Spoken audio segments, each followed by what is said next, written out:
Hey, good morning, ladies and gentlemen. What is happening? It's your boy, Rick Kamla. Dr. A is off today. He's off tomorrow as well. It's you and me. I will help shepherd you through this bulbous, superfluous, some people use it week. I know you rotisserie players like Aaron Brewski. This is a big week. You got to close the deal. You got maybe a couple of points to grab moving up here or there. Most head-to-head leagues are over right now, but there are still some head-to-head leagues that are going on. So, guys, let's get cracking here as we review Monday night.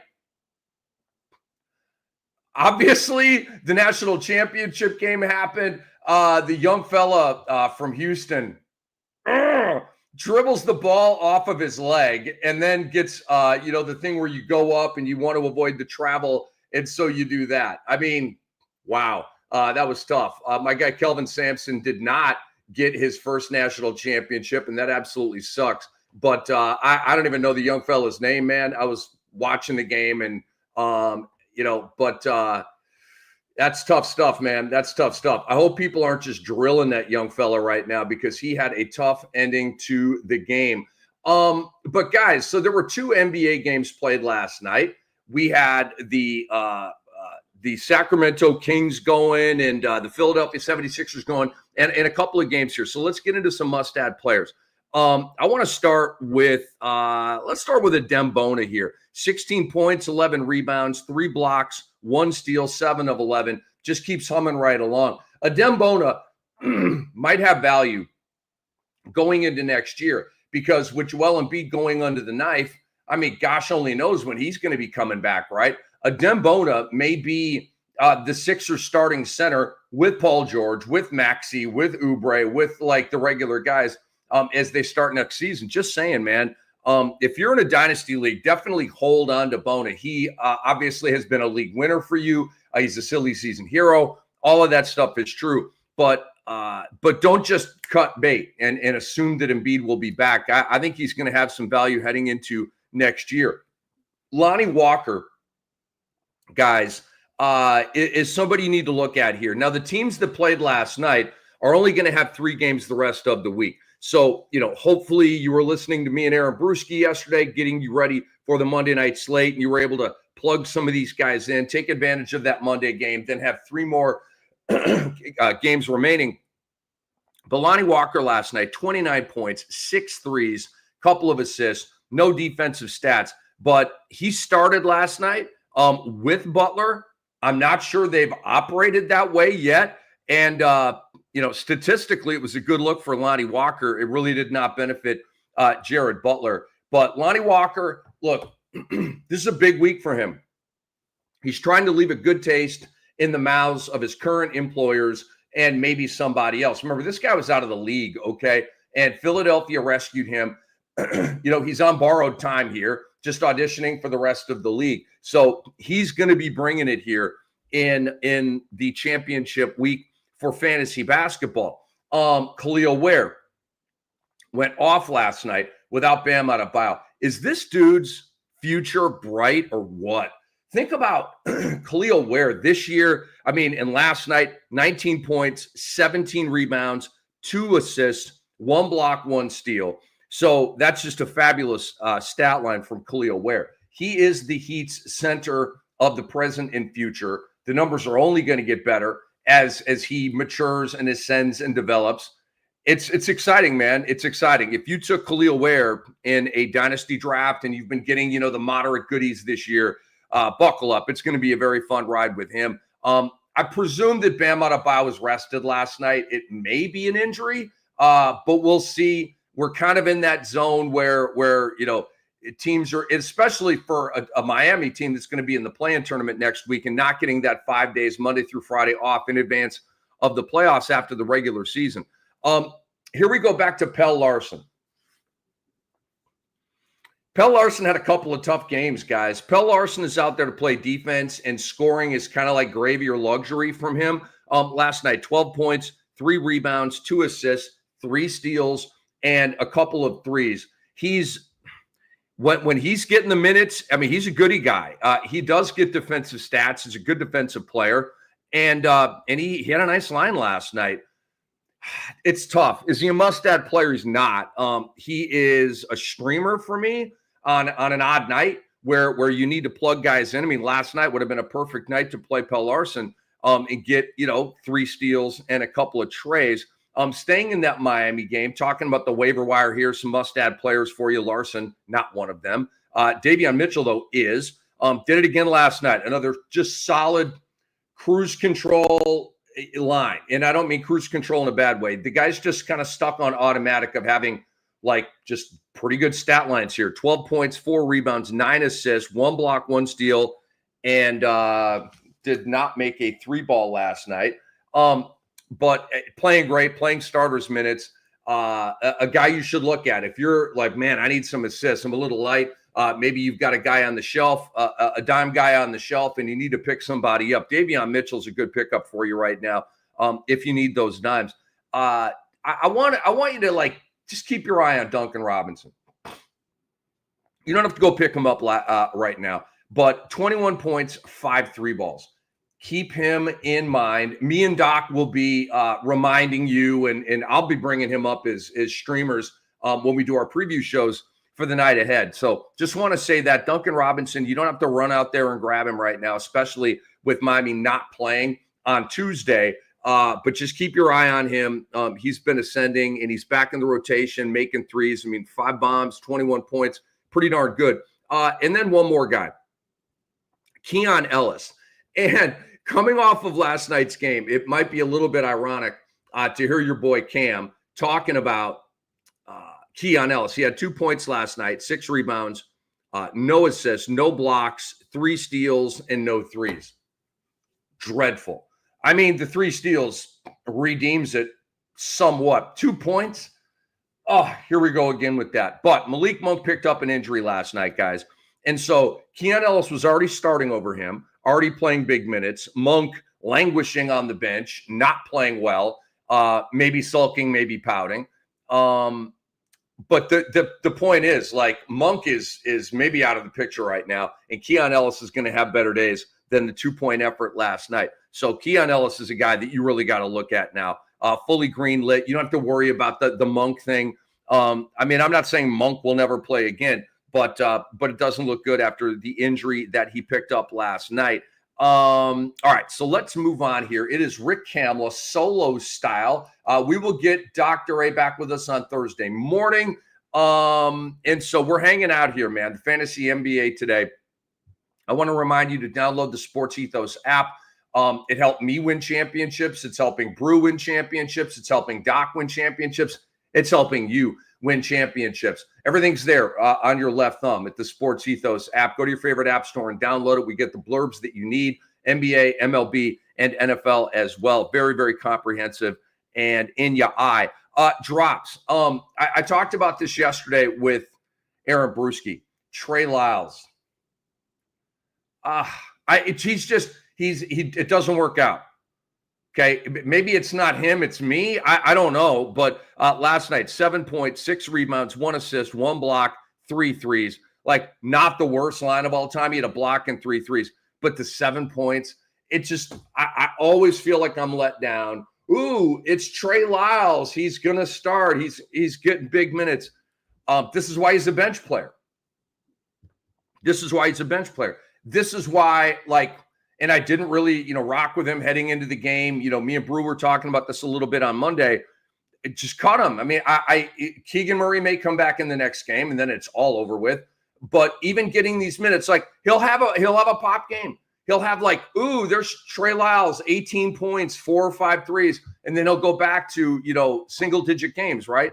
It's what he does.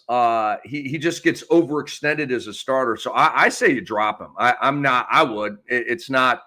He's just not a guy I rock with. Keegan Murray, 2 straight DNPs. Sacramento has 3 games left.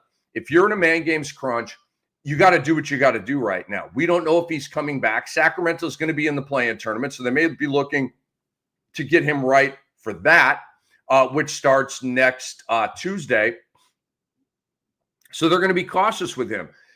if you can just move into an IL spot, an IL plus spot, move him into an INJ spot, depending on what format you're in, whether it's ESPN, Fantrax, Yahoo, or whatever, move him. But if you can't, you might have to cut him right now. I mean, think about it. The numbers from Keegan Murray aren't that great anyway. Like, they're solid, but it's not like you're dropping a Jaylen Brown or something like that. By the way, that move worked out for me. Remember 3 weeks ago, we were talking about dropping Jaylen Brown? Ended up bringing that championship home with him on somebody else's team. I don't care. I had to do what I had to do. Malik Monk, as we talk about drops here, Malik Monk picked up a calf injury last night, did not return to the game. It doesn't look good. I would hold Keegan Murray at this point more than I would hold Monk. Monk, to me, is the waiver wire guy right now. The numbers suck when he plays. The minutes suck. It just all sucks. And now he's hurt. So go ahead and cut him. Send him back to waivers. Love you, Malik Monk. Hopefully they can get his role figured out. He can get back into a good headspace next year, but it ain't happening right now. This one's going to trip you out because I know there's been a lot of talk about Isaiah Stewart and Beef Stew and all this stuff, but I think he's a waiver wire guy for me. Jalen Duren came back last night, and Jalen Duren did not play well. Jalen Duren was in foul trouble. Isaiah Stewart had another pretty good game. He had some goodies in there, but that's not sustainable. Jalen Duren is back. Cade Cunningham is back. And Isaiah Stewart is going to be back to being a 22-minute per game bench guy. And so you want to rock with that? And also, he burned one of his 4 games last night, 3 games left. Most players and teams have 4 games left the rest of this week. So I say you send Isaiah Stewart back to waivers and make a move and fortify your team in a different area. Pick up a guy. You got an empty slot. Pick up a guy that's got the 4 games, going forward here for the rest of the week. Dennis Schroeder, send him back to waivers, guys. Cade Cunningham is back in these 2 games since Cade Cunningham has returned Saturday against Memphis. And then last night, you have 15 points for Dennis Schroeder in the 2 games. All right. And Dennis Schroeder is putting up some decent numbers starting for Cade Cunningham for about a week or whatever that was. Last night, 5 points, 3 rebounds, 2 assists, no blocks, no steals, 1 3 in 32 minutes. I mean, that's Andrew Nebhard. That's Eric Snow, to bring up Doc's guy. Eric Snow, love you, by the way. But just guys get a lot of minutes and don't put a lot in the box score. Tayshaun Prince was one of those guys, the old legendary Detroit Piston. And Dennis Schroeder had one of those lines. No bueno. We can't rock with that in fantasy, especially as we're trying to win championships, guys. And then Andrew Wiggins, questionable last night. Let me take a look here. No. Okay. So questionable heading into Monday night's game, did not play, and he's missed several games here.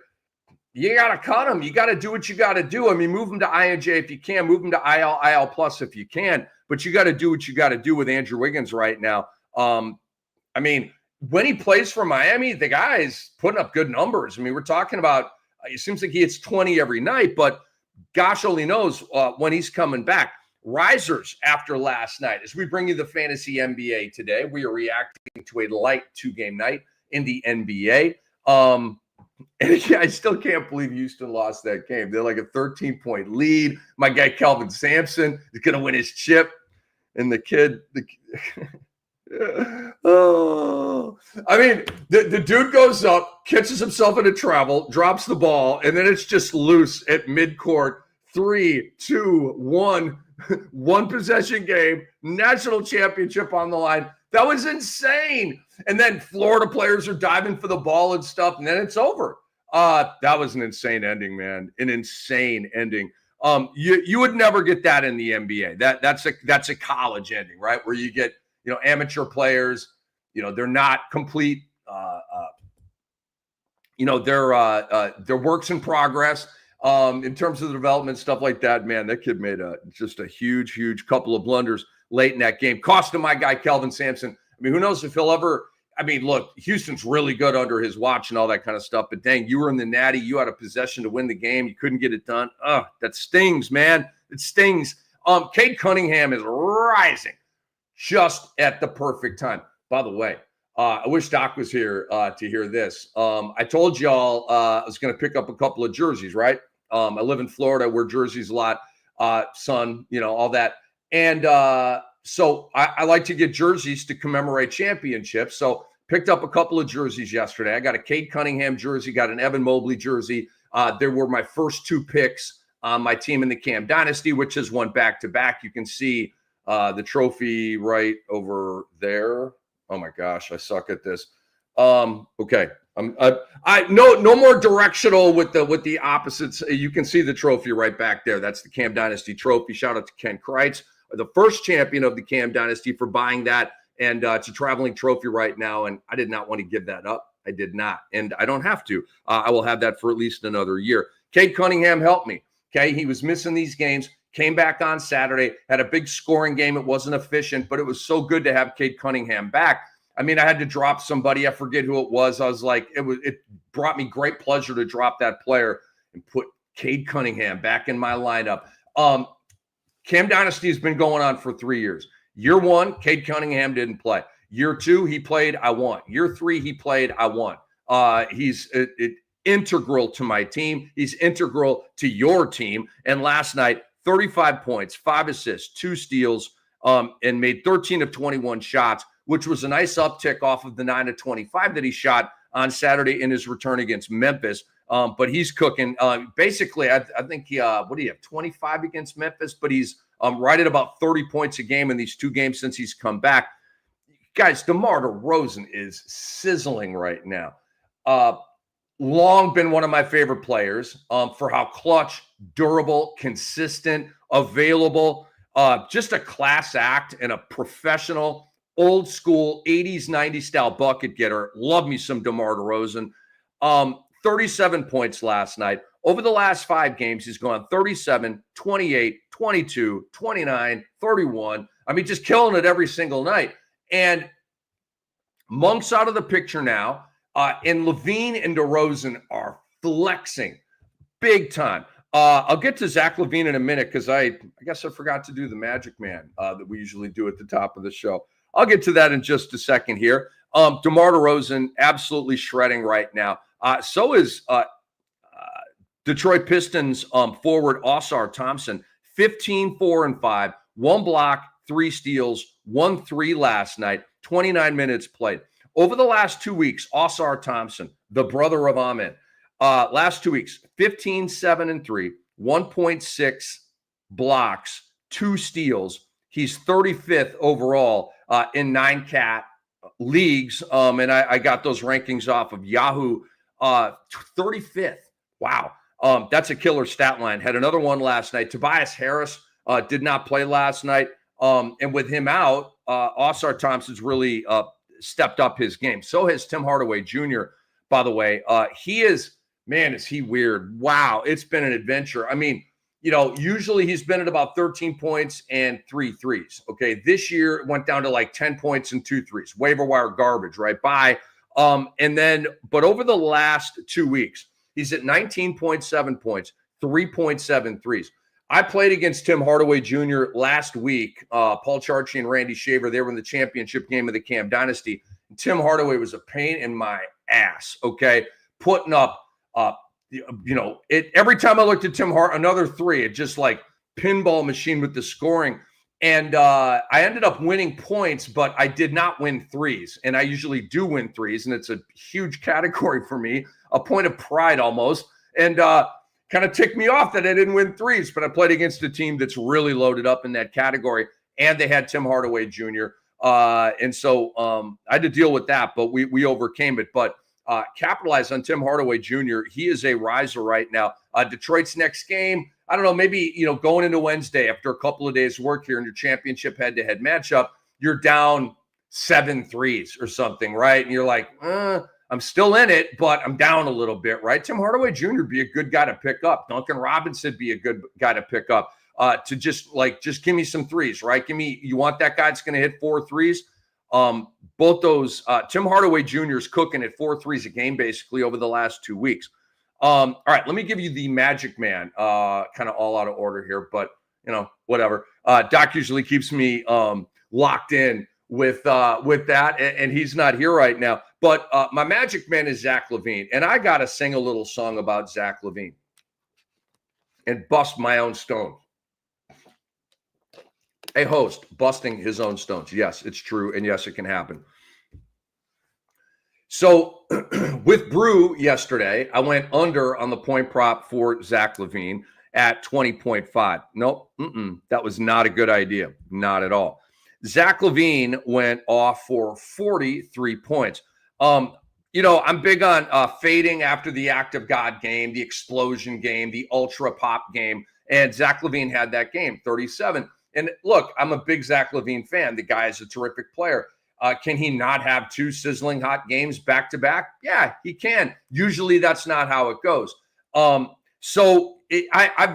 This theory has taken a couple of hits recently, and it's kind of bumming me out. I went under on Steph Curry last Thursday against LA, coming off the 50-point game. He belittled me with like 37 points. Zach LaVine, he didn't just like, I thought there was going to be a comeback to earth thing. He actually ascended. He got better. He had 37 in the previous game. He had 43 last night.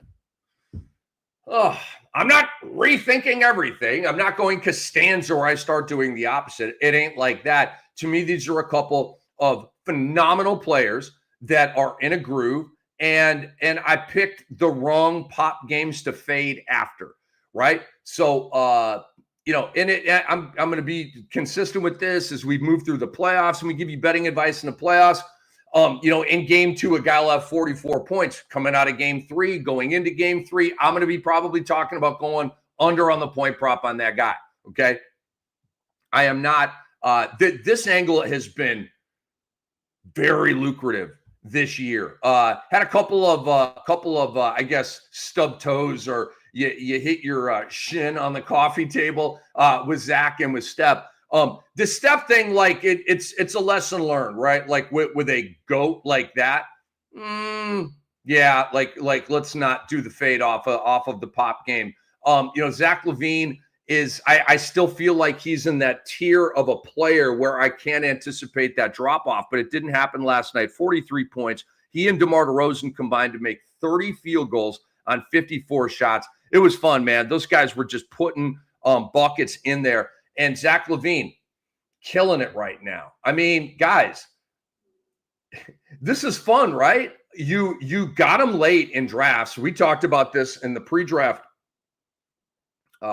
during draft season, coming into the season.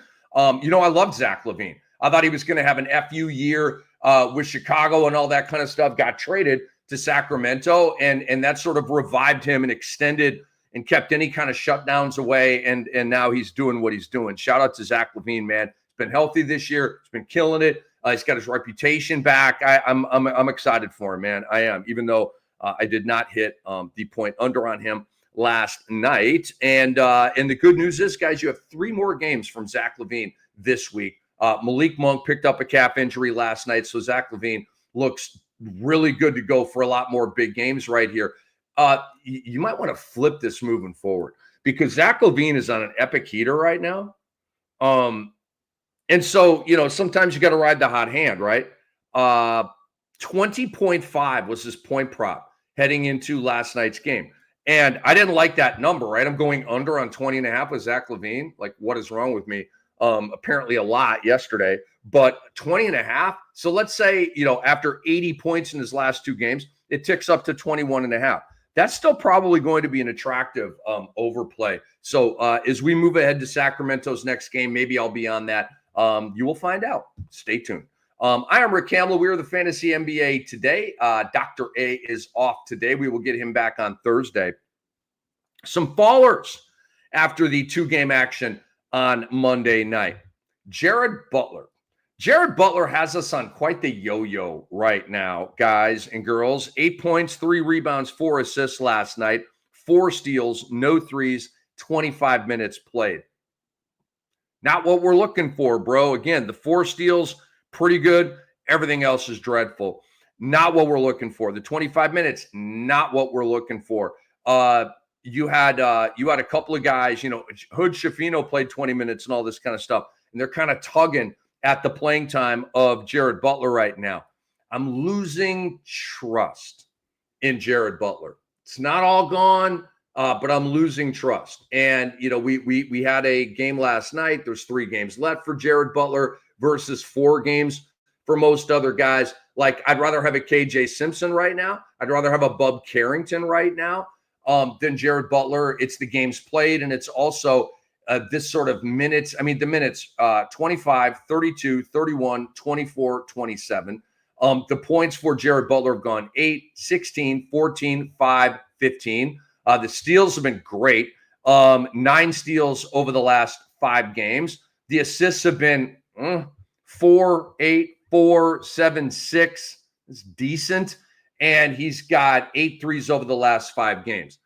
Y'all do what you got to do with Jared Butler. You have my license to send him back to waivers. And again, you want to send him back to waivers, go pick up a KJ Simpson heading into Tuesday night, pick up a Bub Carrington heading into Tuesday night. I think that'd be a good way for you to go. Tobias Harris is a faller, guys, heel injury, out again. Don't know when he's coming back. Detroit thinks they're going to make a playoff run. Why wouldn't they? And so they're going to be very careful and cautious with him.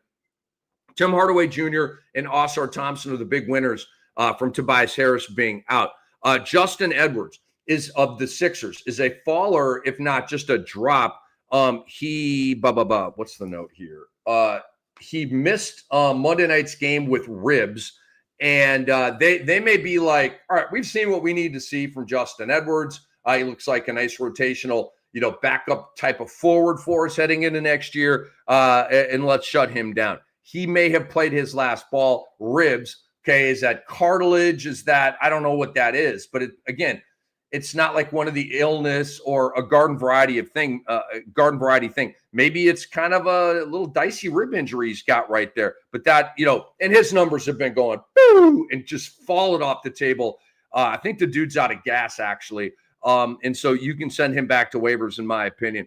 Bam Adebayo and Andrew Wiggins. Wiggins, as we talked about, you can drop him if you absolutely need to. Bam Adebayo not playing last night was a setback for sure.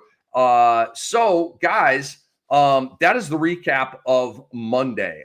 We're going to be back here very shortly with the preview of Tuesday night. And this preview is going to be voluminous. We have lots of games. How many Ricky props? How many? 1, 2, 3, 4, 5, 6, 7, 8. Between 5 and 8, because there's some that don't have lines out yet. Vegas. But 5 to 8 props. So I will see you over there. A couple of reminders before we get out of here, guys. I want you guys to subscribe to the Sports Ethos YouTube channel. We'd really appreciate that. Please subscribe to the podcast feed here for the Fantasy NBA today. We would appreciate that as well. Go to sportsethos.com, get a subscription, spend a little dough over there. Great content, very low dough, very low out of pocket for you. And we bring you the best fantasy content in the game. We have helped you win fantasy basketball championships. We're going to help you win MLB championships. We're going to help you win NFL championships. That's why we're here, to help you make money, win these leagues, and be very prideful and very braggalicious with your buddies about all the spoils that are coming to you. But you got to follow us. You got to read our stuff, man. And you guys know what's up. Sportsethos.com. Check us out over there. Shout out to the great Andre Lemouche. He is Algorithm Andre. I am Rick Kamla. Really appreciate you all. We'll be back in a little bit with the preview of Tuesday night, and I will see you then.